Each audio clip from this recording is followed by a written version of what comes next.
Bismillahirrahmanirrahim. Assalamualaikum warahmatullahi wabarakatuh. Halo teman-teman, jumpa lagi di channel Ojowedi. Terima kasih kepada teman-teman yang telah mendengarkan dan telah mensupport channel ini, agar channel ini makin berkembang dan bisa diterima oleh khalayak yang lebih ramai. Seperti biasa teman-teman, jika sudah siap, selamat mendengarkan.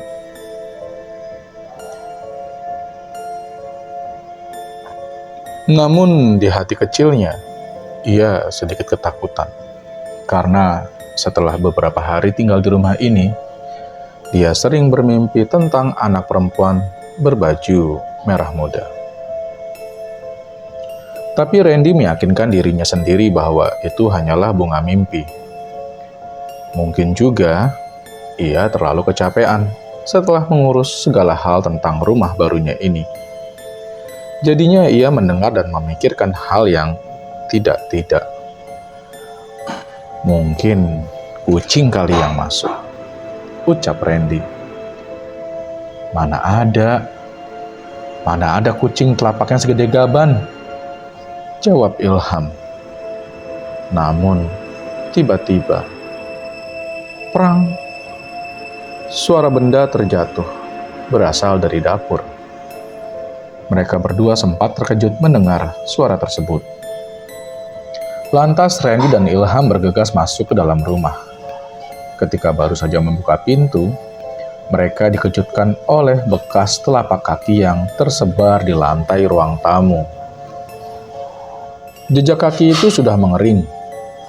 Jejak kaki tersebut berwarna merah, persis seperti yang dikatakan oleh Ilham dan diimpikan oleh Randy.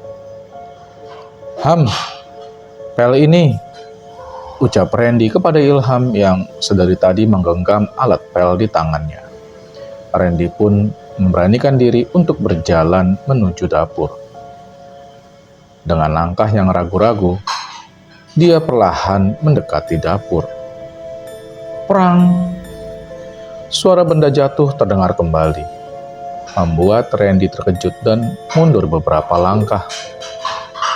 Setelah suara tersebut berhenti, Randy kembali mendekati sumber suara tersebut. Lorong yang gelap membuat ketakutan Randy semakin menjadi.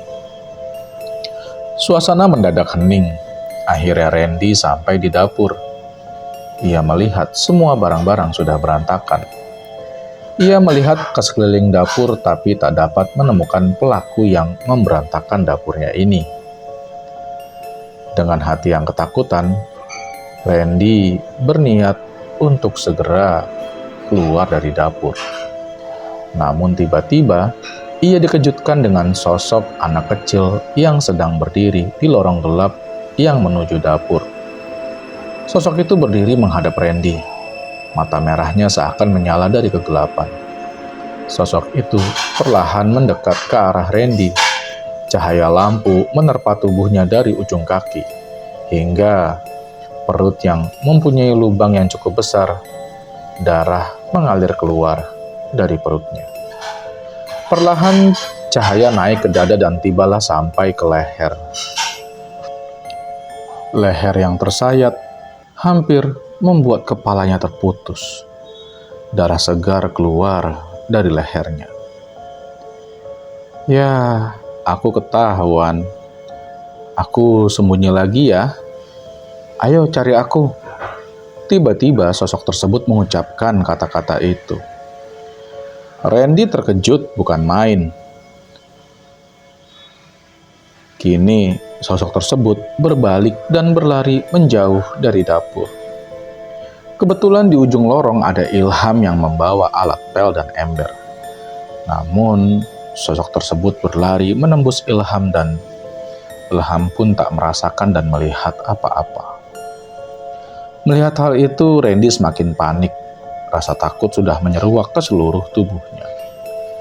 Di ujung lorong, Ilham melihat Randy melihat ke arahnya dengan tatapan kosong.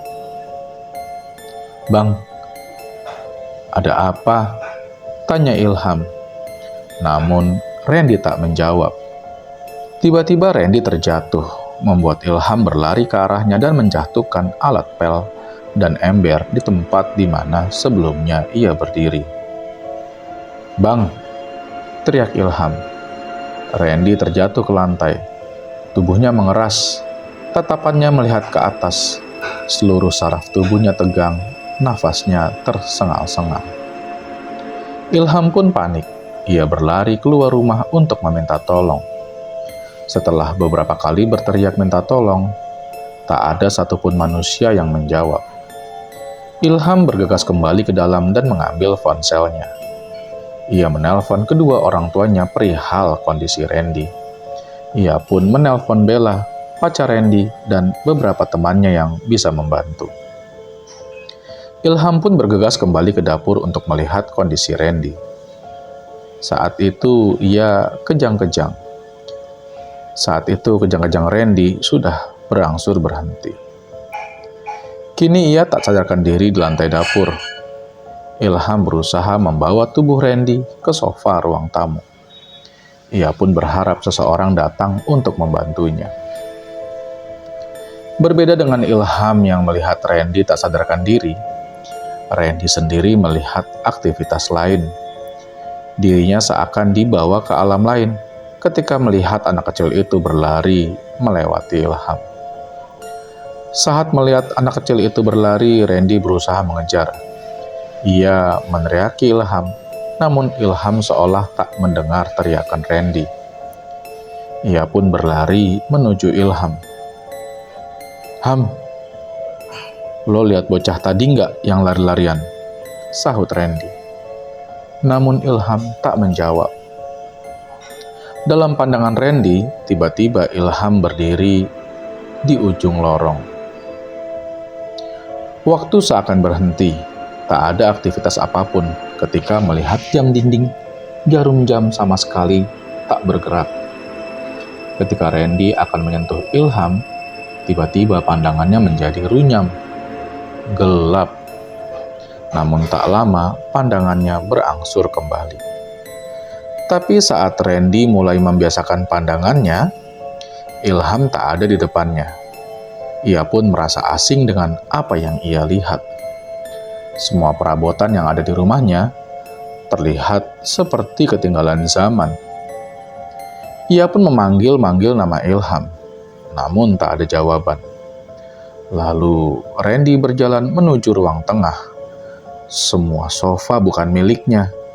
Semua yang ada di sana bukan milik Randy. Randy kebingungan. Bukankah tadi ia ada di dapurnya? Namun kenapa sekarang barang-barangnya yang ada di rumahnya terasa asing?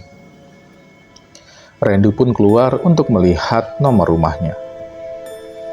Ya, nomor rumah ini sama dengan nomor rumah milik Randy.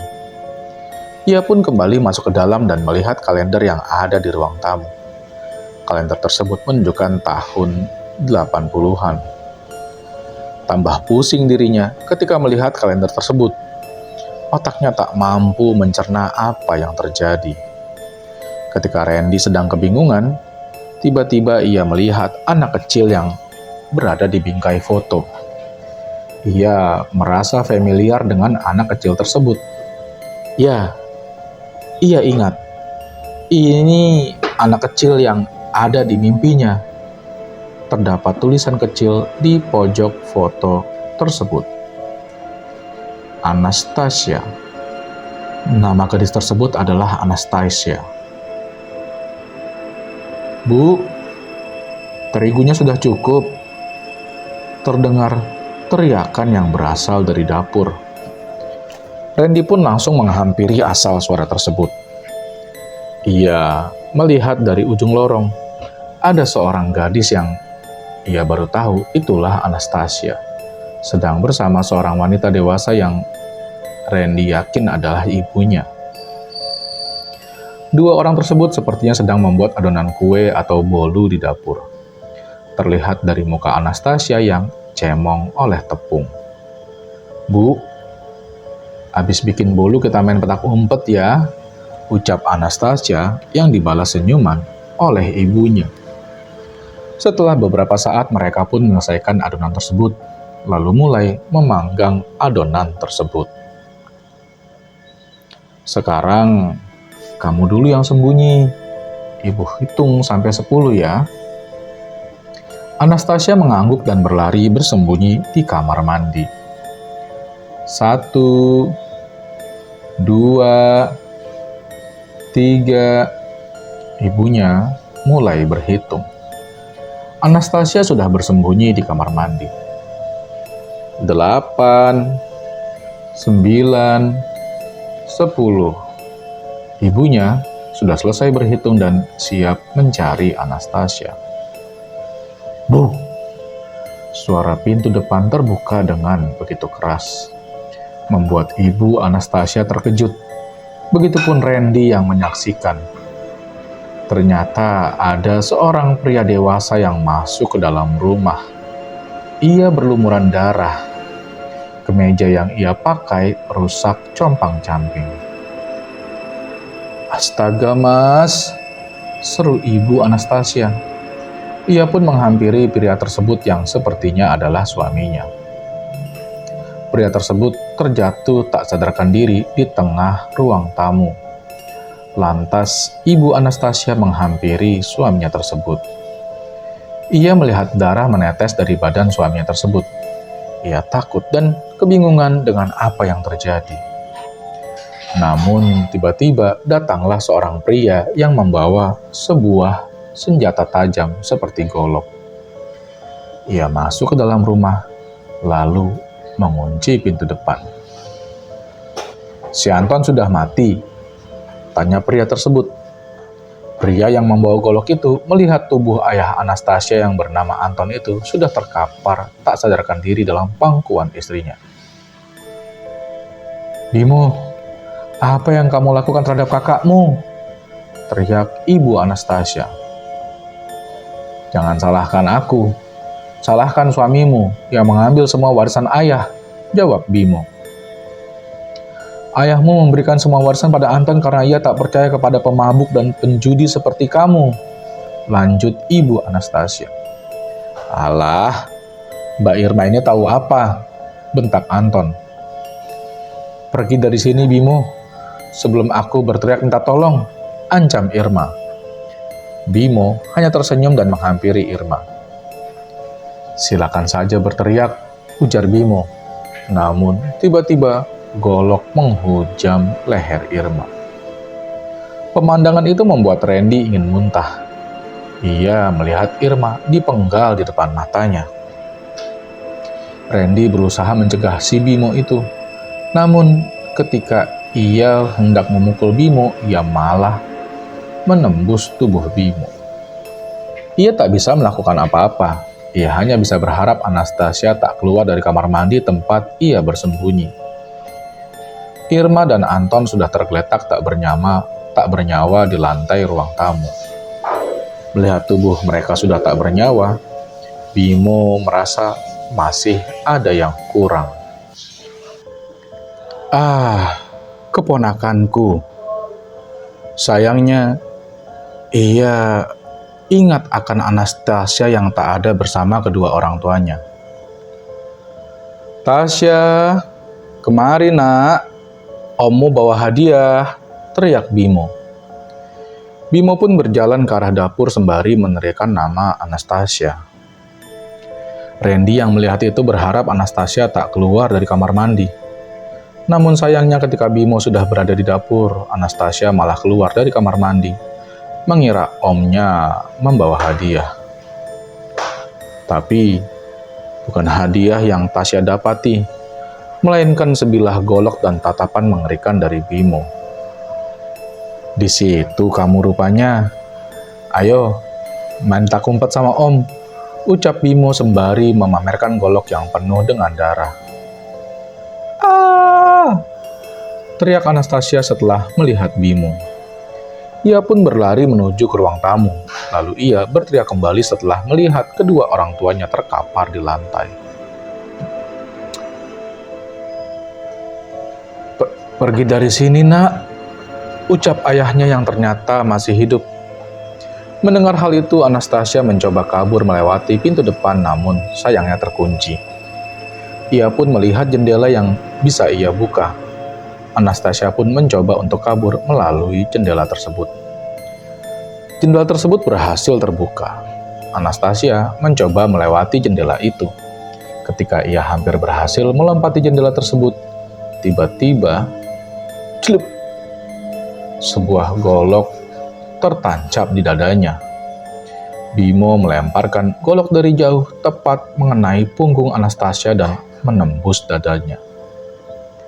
Anastasia langsung tak berdaya. Ia jatuh ke lantai. Lalu Bimo menghampiri tubuh Anastasia. Anak malang tersebut masih hidup. Bimo pun menyeret tubuh Tasya ke depan wajah ayahnya. "Lihatlah, Ton, anakmu akan mati di depan matamu," ucap Bimo. Dengan gerakan tiba-tiba, Bimo menggorok leher Tasya.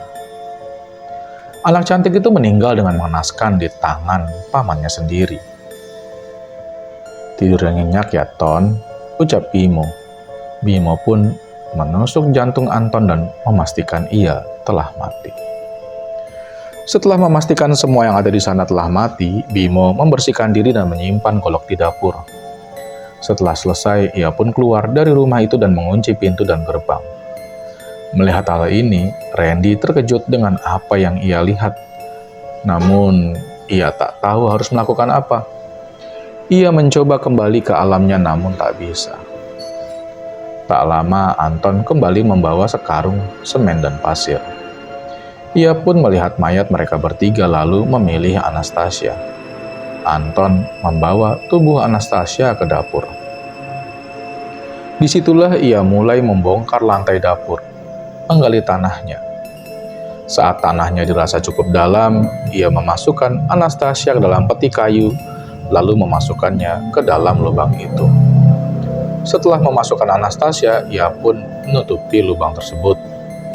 Setelah selesai menutupi lubangnya dengan tanah, ia pun membuat adonan semen dan meratakan kuburan Anastasia dengan semen. Anastasia pun selesai dikuburkan. Namun semen yang tersisa rasanya tak cukup untuk menguburkan kedua orang tua Anastasia. Bimo pun keluar lagi untuk membeli semen.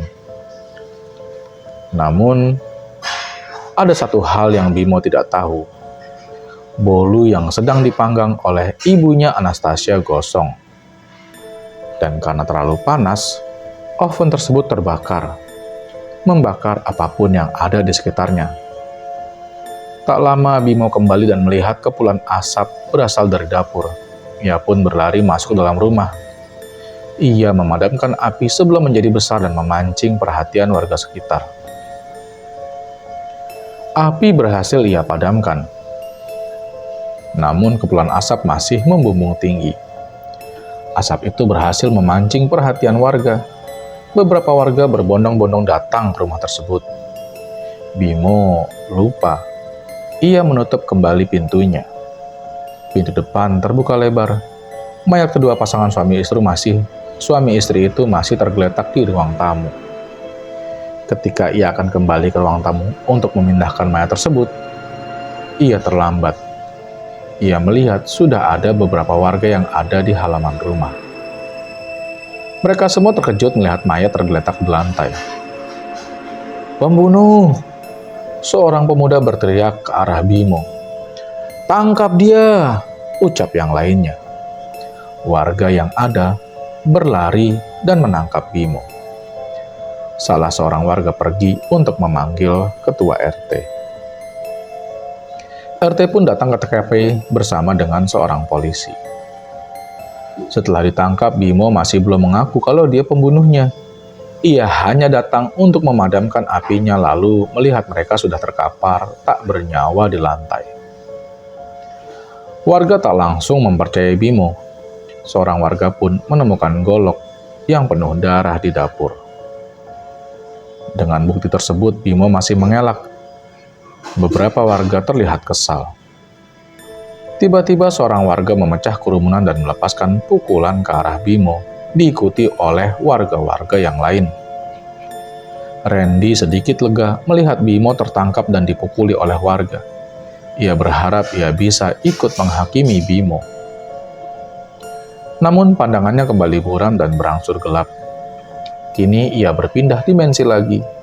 Masih di tempat yang sama, namun kini suasana berubah menjadi gelap. Randy familiar dengan tempat ini. Ini adalah rumahnya sebelum direnovasi. Namun tiba-tiba muncul seorang anak kecil dari dapur. Randy mengenalnya. Ia adalah Anastasia. "Tasya, kemari nak," sahut Randy. Kini anak tersebut bisa mendengar Randy. "Maafin Om, gak bisa bantu kamu. Kamu udah beristirahat dengan tenang?" tanya Randy kepada Anastasia. Tasya hanya menggeleng. "Kenapa?" tanya Randy. "Aku minta maaf Om, udah gangguin Om. Tapi aku mau minta tolong, temukan jasadku. Aku sengaja membawa Om ke hari di mana aku dibunuh, agar Om bisa menemukan jasadku," jawab Anastasia. "Baik. Jika Om sudah sadar, Om akan gali kuburan kamu," jawab Randy. Anastasia pun tersenyum. Randy pun bertanya kepada Anastasia bagaimana keadaan Bimo setelah dipukuli oleh warga. Tasya pun menjelaskan jika Bimo tewas dihakimi oleh warga. Ibu dan ayah Tasya dimakamkan di pemakaman desa. Namun Anastasia tidak ditemukan. Bimo terlalu rapih menutupi makam Anastasia. Bahkan jika bolu yang Anastasia buat tak terbakar, mungkin Bimo bisa berhasil menyembunyikan jasad ibu dan ayahnya Anastasia. "Ayo Om," sahut Tasya kepada Randy, sembari mengulurkan tangannya untuk digenggam Randy. Setelah menggenggam tangan Tasya, pandangan Randy kembali kabur dan saat ia membuka mata, ia melihat Ilham, Bella, dan beberapa orang yang tidak dikenal ada di sekitarnya. Melihat Randy telah sadarkan diri, Bella menangis bahagia. Namun Randy malah langsung berdiri dan berlari ke dapur. "Ilham, bawa palu atau linggis," teriak Randy dari dapur. "Buat apa Bang?" tanya Ilham. "Sudah, cepat bawa saja." Ilham dan yang lain pun kebingungan. Ilham membawakan palu dan linggis kepada Randy. Mulailah Randy menghancurkan lantai yang ada di dapur. Sempat dicegah oleh Ilham, namun Randy tetap bersikukuh untuk membongkar lantai dapur. Akhirnya, Randy pun menemukan sebuah kotak kayu di bawah lantai tersebut. Ia pun membawa kotak kayu itu ke ruang tengah. Ia pun meletakkan kotak kayu itu di bawah meja dan segera membukanya. Ketika dibuka, semua yang ada di sana terkejut ketika mendapati tulang belulang manusia di dalam kotak kayu tersebut. Randy pun meminta salah seorang warga yang ada di sana untuk memanggil RT atau warga yang sudah lebih dari 50 tahun tinggal di desa ini. Pak RT dan seorang lansia datang ke rumah Randy. Namun, lansia itu nampak ketakutan ketika harus masuk ke rumah itu. Nampaknya ia tahu apa yang terjadi di rumah tersebut. Randy pun menjelaskan kenapa ia bisa menemukan kerangka ini di dalam rumahnya. Beberapa orang tak percaya, namun orang tua yang dibawa PRT membenarkan cerita Randy. Ia mengetahui pembunuhan yang terjadi di rumah ini. Pelakunya adalah adik dari si suami. Namun para warga hanya memakamkan suami dan istrinya. Mereka tak mengetahui bahwa pasangan itu mempunyai anak. Mereka juga tak tahu keluarga Anastasia. Keluarga Anastasia terlalu tertutup, dan saat itu juga mereka adalah warga pendatang dari kota. Akhirnya mau tak mau mereka dikuburkan di desa, dan Anastasia pun dikuburkan di dekat makam orang tuanya. Waktu pun berjalan dengan cepat. Randy dan Bella telah menikah. Mereka menempati rumah tersebut karena tak ada gangguan gaib lagi setelah jasad Anastasia ditemukan. Suatu hari saat Randy sedang tertidur, Ia bermimpi melihat Anastasia bersama kedua orang tuanya berjalan ke arah cahaya sembari melambaikan tangan mereka. Mereka berterima kasih kepada Randy karena telah mempersatukan mereka kembali. Tamat ya teman-teman. Terima kasih telah mendengarkan cerita-cerita di channel Ojowedi. Akhir kata, wassalamualaikum warahmatullahi wabarakatuh.